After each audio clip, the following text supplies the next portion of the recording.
So over the last couple of years, I've quit a lot. I've tried making videos about food.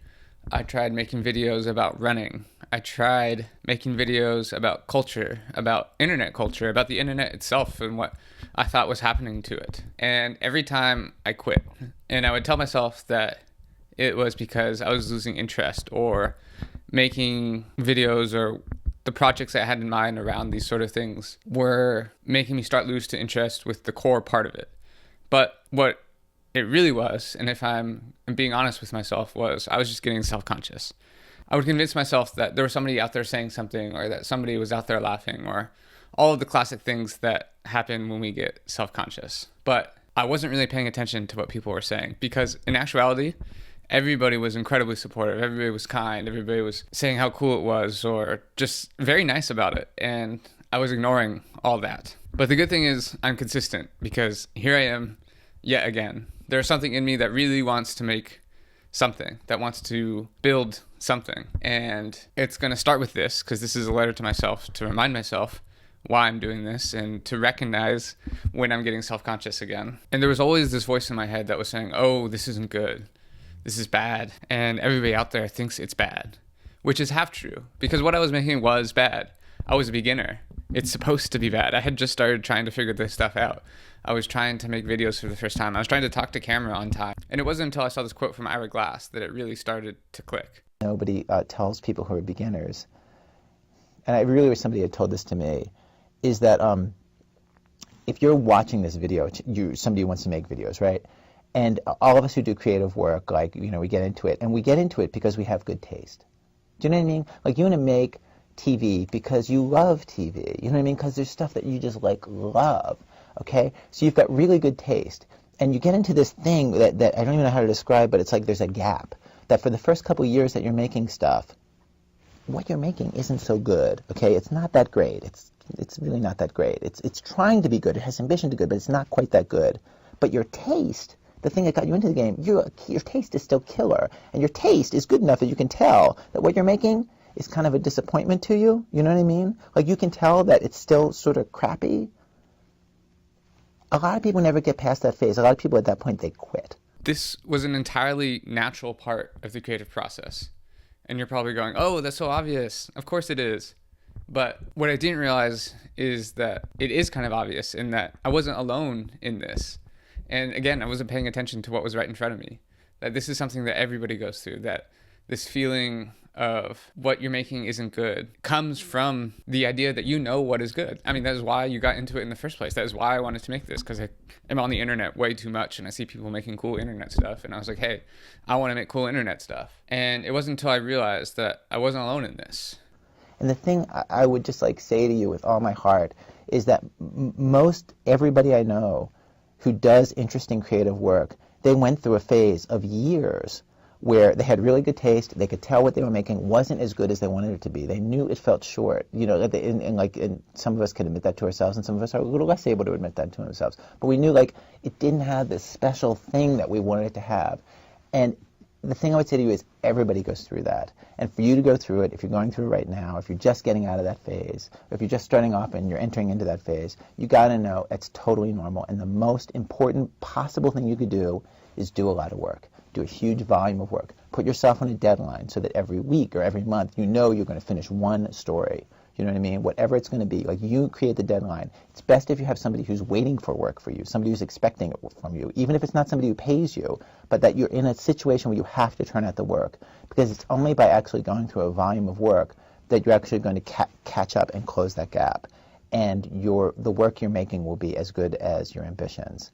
I wasn't fighting my way through it. I was giving up. I was quitting. I wanted to skip right to the end. I just wanted the results.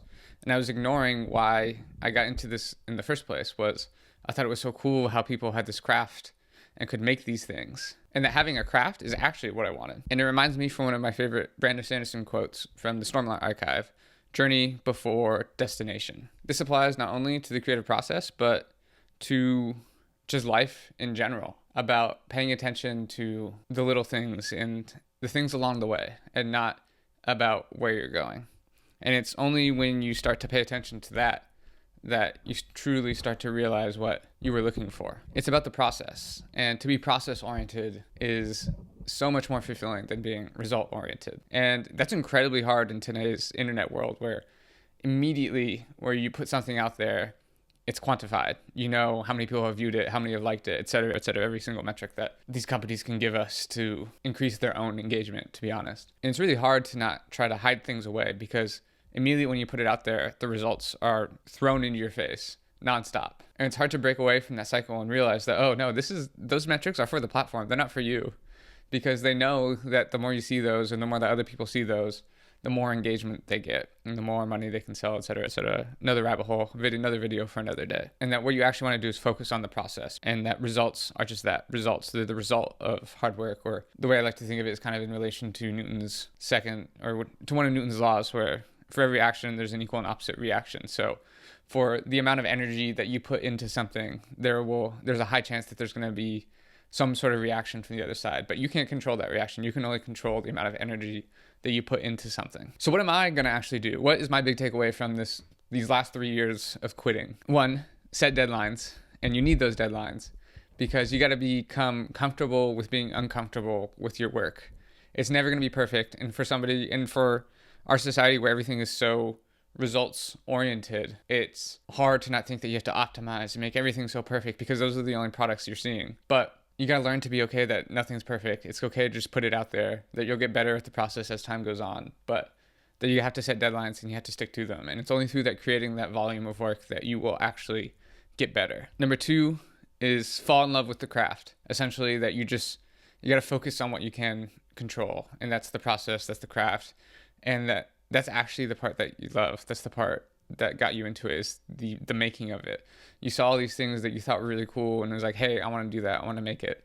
And to realize that that's the part that you wanted to do. It's the actual making of it. Not necessarily the results, but the making, the process.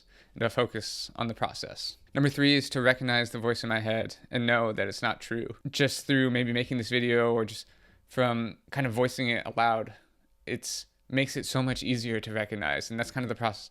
And that's kind of what I'm trying to do through this video, is to recognize it and be able to realize, okay, that's just a voice in your head. Doesn't matter. There's not really any consequences to putting this out on the internet. When you're starting, there's nobody watching, so there's literally zero consequences. And that, again, referring back to number 2, that this is the process and this is what you wanted to do in the first place. And realize it's natural. Everybody has that voice. It's just something that happens because of some weird manifestation of language that's going on up here. And now for the hard part. It's consistency. I said all these things. This is the easy part, making this video, putting this out there. The hard part is actually doing the work, day in, day out, week after week, sticking to those deadlines and being consistent. And really, consistency is the key to everything. And being okay with it not being perfect, but being consistent. And that is number 1. And then on this, that kind of really drove all of this home for me, is I saw this video. I've never felt like I was a struggling artist. I never considered that. I thought this was the life of an artist. Just because I'm bartending these shifts and then I'm auditioning here and I'm writing this thing and trying to get this going and trying to, it's like, no, that's the life of an artist. And I felt successful then. I didn't consider myself a struggling artist. That is being an artist. That just by the act of doing, you are being. And it's kind of like the Yoda line. No, try not. Do or do not. There is no try. Is the struggle, even if you're struggling and there's no results and there's no anything, that is the thing. You are doing the thing. And to internalize that and go, okay, I'm doing the thing by making this video, by doing all the other things that I want to do. It doesn't matter about the success. It's about the process. So hopefully there's going to be a lot more kind of like this. This is more kind of just like a weird open letter to myself. But there's a lot of more stuff to come, hopefully putting a lot more of my personality and my point of view in it, which I think is the most important part. Because like I said, nothing I'm saying is new, but the new part is maybe my point of view and in relation to all these other things I love. So there's going to be a whole baseball project. There's going to be probably an amalgamation of all those other things I tried to do earlier, which I'll just call the Jack project, me. It's just being me on the internet. So food, books, movies, yada, yada, culture, etc., media, all the things I love to talk about and do. So if you made it this far, oh my God, thank you. I don't think anybody actually will besides me. But no, I shouldn't say that. If you made it this far, thank you. There are people who will make it this far, and that's cool, and I appreciate it. And that means that you found that something resonated in what I said, and hopefully you'll find more. So stay tuned for the next video.